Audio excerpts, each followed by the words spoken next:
Hello दोस्तों, जय माता दी। तो स्वागत है आपका हमारे चैनल हिंदी कहानी वर्ल्ड में। और आज की कहानी का शीर्षक होने वाला है रात की दुल्हन। कहानी बहुत ही मज़ेदार और हॉरर होने वाली है, अंत तक जरूर देखें।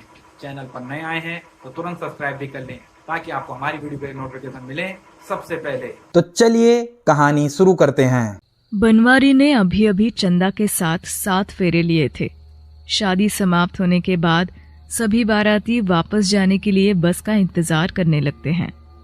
अरे इतनी देर से खड़े खड़े मेरे पैरों में दर्द होने लगा है।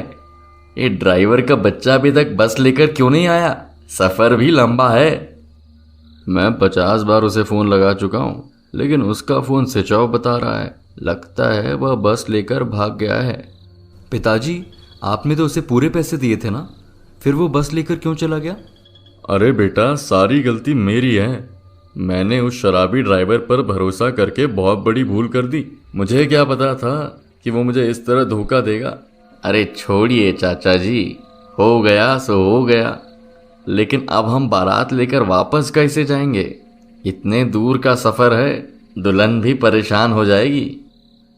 तभी बनवारी का साला सुशांत कहता है, देखिए जीजी, अब तो सिर्फ एक ही उपाय है। पास वाले जंगल में कुछ महीनों से एक पुरानी जली हुई बस खड़ी है। हमें एक बार उस बस को स्टार्ट करके देखना चाहिए, क्या पता काम बन जाए। और कोई उपाय नहीं है? चलो चलकर उसको देखते हैं। फिर सभी लोग गांव के पास वाले जंगल में पहुंच जाते हैं। जंगल के काफी अंदर जाने के बाद आखिरकार वे सभी एक जली हुई बस के पास पहुंच जाते हैं। उस बस को देख बनवारी के साथ साथ उसके पिता की आंखें फटी की फटी रह जाती हैं। क्या हुआ जीजी? इस बस को देखकर आप तीनों के होश क्यों उड़ गए? बनवारी खाकलाते हुए कहता है, कुछ नहीं, बस ऐसे ही। बस की हालत तो बहुत खराब है, लगता है इसे बुरी तरह जलाया गया है। बस की हालत तो सच में खटारा हो गई है, लेकिन डूबते को तिनके का सहारा ही काफ़ी है। इस बस को चलाने के लिए हमें एक ड्राइवर चाहिए। हाँ भाई, कौन बस चलाना जानता है? आगे आओ। तभी मनोहर नाम का आदमी आगे आता है। फिक्र मत करो, मैं बस चलाना जानता हूँ, लेकिन सबसे पहले मैं डीजल का इंतजाम करना होगा। चिंता मत करो, मैं अभी फोन करके अपने दोस्त से डीजल मंगवा लेता हूँ, उसका पेट्रोल पंप है। उसके बाद सुशांत अपने दोस्त को फोन करके डीजल लाने के लिए कहता है।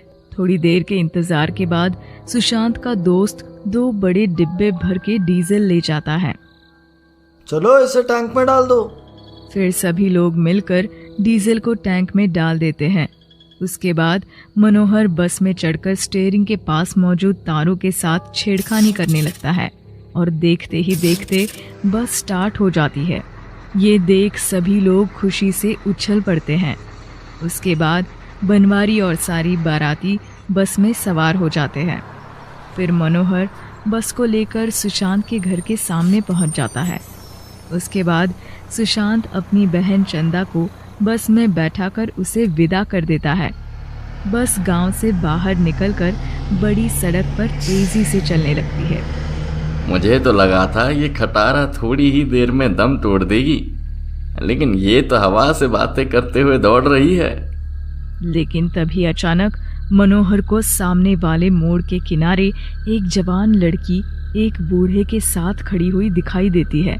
लड़की हाथ दिखाकर मनोहर को बस रोकने का इशारा करती है, जिस पर मनोहर तुरंत ब्रेक लगा देता है। अरे क्या हुआ भाई, तुमने अचानक बस क्यों रोक दी? सामने एक लड़की बूढ़े के साथ खड़ी है, दोनों को लिफ्ट चाहिए। तो फिर सोच क्या रहे हो? बैठा लो दोनों को बस में। उसके बाद वो लड़की बूढ़े के साथ बस में सवार हो जाती है। उन दोनों ने चेहरे पर मास्क लगाया हुआ था, जिस वजह से उनका चेहरा साफ साफ दिखाई नहीं दे रहा था। तुम दोनों ने चेहरे पर मास्क लगाया हुआ है, कहीं तुम दोनों को कोरोना तो नहीं हो गया? नहीं नहीं, ठंड की वजह से हमने मास्क पहन रखा है। उसके बाद दोनों सीट पर बैठ जाते हैं। मनोहर बस स्टार्ट करने की बहुत कोशिश करता है, लेकिन तभी अचानक मनोहर को चक्कर आ जाता है और वो धड़ाम से वहीं गिर पड़ता है। अरे क्या हुआ मनोहर, अचानक तुम्हें क्या हो गया? तभी मनोहर जोर जोर से उल्टियां करने लगता है। हे भगवान, ये तो जोर जोर से उल्टियां कर रहा है। लगता है अब ये बस नहीं चला पाएगा। हाँ, तुमने सही कहा, मैं बस नहीं चला सकता। अचानक आंखों के आगे अंधेरा छा रहा है। अब मुझ में हिम्मत नहीं है कि मैं बस चला सकूं। सत्यानाश, यहीं पर इसकी तबीयत खराब होनी थी क्या? एक तो ये सुनसान इलाका, ऊपर से ये खटारी बस। अब बिना ड्राइवर के ये बस आगे कैसे बढ़ेगी? तभी लिफ्ट मांगने वाली लड़की खड़ी हो जाती है। चिंता मत करिए, मैं बस चलाना जानती हूँ। मैं आप सबको आपकी मंजिल तक पहुँचा दूंगी। ये सुनकर सभी लोग खुश हो जाते हैं। उसके बाद वो लड़की बस चलाना शुरू कर देती है। वो लड़की इतनी तेजी से बस चला रही थी कि बस की रफ्तार देख सभी लोगों के होश उड़ जाते हैं। अरे ओ लड़की, इतना तेज मत चलाओ, मुझे घबराहट हो रही है। हाँ, बस की रफ्तार थोड़ा धीरे करो, मुझे चक्कर आ रहा है। लेकिन लड़की कोई जवाब नहीं देती और लगातार बस की स्पीड बढ़ाने लगती है। ये देख बनवारी को बहुत गुस्सा आता है और वो उस लड़की के पास जाकर उसके बाल पकड़ लेता है। पागल हो गई है क्या? तेरी समझ में नहीं आ रहा हमने क्या कहा? चल बस की रफ्तार धीरे कर। तभी बनवारी झटके से उस लड़की के चेहरे पर लगा मास्क निकाल देता है। उस लड़की का चेहरा बुरी तरह जला हुआ था। अरे बाप रे, तू नहीं, ये नहीं हो सकता। उस लड़की के चेहरे को देख बनवारी के हाथ पैर ठंडे पड़ जाते हैं। अरे क्या हुआ बनवारी, क्या तुम इस लड़की को जानते हो? तभी बनवारी की दुल्हन चंदा हैरानी से बनवारी की ओर देखने लगती है। क्या हुआ जी? इस लड़की का चेहरा देखकर आपकी हालत खराब क्यों हो गई? तभी लड़की के साथ आया हुआ बूढ़ा आदमी बनवारी का गला पकड़ लेता है। बोल बेरहम, बोलता क्यों नहीं? सबको बता तेरी असलियत क्या है। ये क्या बताएगा पिताजी? अब हम इसकी और इसके माता पिता की असलियत सबके सामने लाएंगे। मेरी समझ में कुछ नहीं आ रहा, आखिर ऐसा क्या हो रहा है? ये दोनों कौन है जी, और इस तरह की बातें क्यों कर रहे हैं? खामोश होकर बैठ जाओ, थोड़ी देर में तुम्हें सब पता चल जाएगा। दूसरी तरफ उस बूढ़े की लाल सुर्ख आंखें, उसका जला हुआ भयानक चेहरा देख सारे बाराती डर के मारे अपने सीट पर बैठ जाते हैं। उधर वो लड़की तेजी से बस चलाते हुए उसी जंगल में ले जाती है जहां से बनवारी और बारातियों ने बस को चलाया था। ए भगवान, ये लड़की तो हमें वापस उसी जगह पर लेकर आ गई।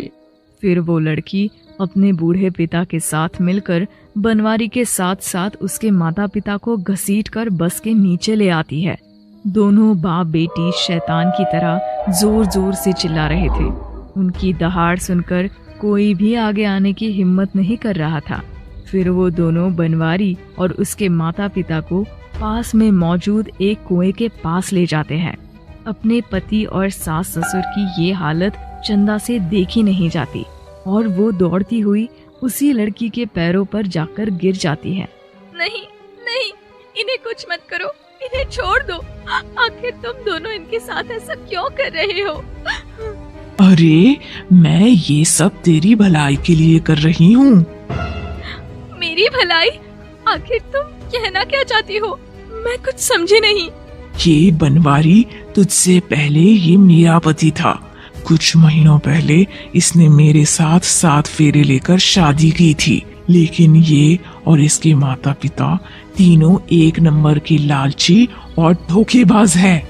मेरे बूढ़े पिता ने जिंदगी भर बस चलाकर मेरी शादी के लिए पैसे इकट्ठा किए थे। मेरे पिता ने मेरी शादी में कोई कमी नहीं रखी थी। इन्हें मनमाना दहेज भी दिया, लेकिन शादी के कुछ दिनों बाद ही इन्होंने अपना असली रंग दिखाना शुरू कर दिया। ये तीनों रोज पैसों के लिए मेरी पिटाई करते और इतना ही नहीं, मेरे पूरे शरीर को गरम सलाख से चलाते भी थे। इन तीनों ने मेरी मासूम बच्ची पर बहुत जुल्म किए। लेकिन लाख कोशिश करने के बाद भी जब ये मुझसे पैसे हासिल नहीं कर पाए तो फिर एक दिन इन तीनों ने मिलकर मुझे और मेरी बेटी को इस बस के साथ जला दिया और हमारी लाश को इस कुएं में फेंक कर चले गए। तभी चंदा और बाकी बाराती हैरानी के साथ कुएं के अंदर झांक कर देखते हैं। सूखे कुएं के अंदर 2 कंकाल पड़े हुए थे। हमें माफ कर दे बेटी, मुझसे बहुत बड़ी गलती हो गई, दया करके हमें छोड़ दे। मैं भी तेरे सामने इसी तरह गिड़गिड़ा रही थी बुढ़िया, लेकिन तूने मुझ पर जरा भी रहम नहीं किया। हमें माफ कर दो नीलम, हमें सुधरने का एक मौका दो। तुम तीनों माफी के काबिल नहीं हो। तुम तीनों को जिंदा छोड़कर मैं इस मासूम लड़की की जिंदगी बर्बाद नहीं होने दूंगी। उसके बाद वो लड़की और उसका बूढ़ा पिता अपने नुकीले नाखूनों से बनवारी और उसके माता पिता पर हमला कर उनके शरीर को नोच डालते हैं। फिर वे दोनों उन तीनों को कुएं के अंदर फेंक देते हैं। कुएं के अंदर बड़े बड़े पत्थरों से टकराकर उन तीनों के सिर फट जाते हैं और मौके पर ही उन तीनों की मौत हो जाती है। तो दोस्तों, कहानी आपको कैसी लगी? इसे लाइक और शेयर कर दें। कमेंट करके बताएं कि आपको कहानी से क्या सीख मिली, और इस तरीके की और कहानियां देखने के लिए चैनल को सब्सक्राइब भी कर लें। मिलता हूं मैं आपसे अगली कहानी में, तब तक के लिए जय श्री कृष्ण।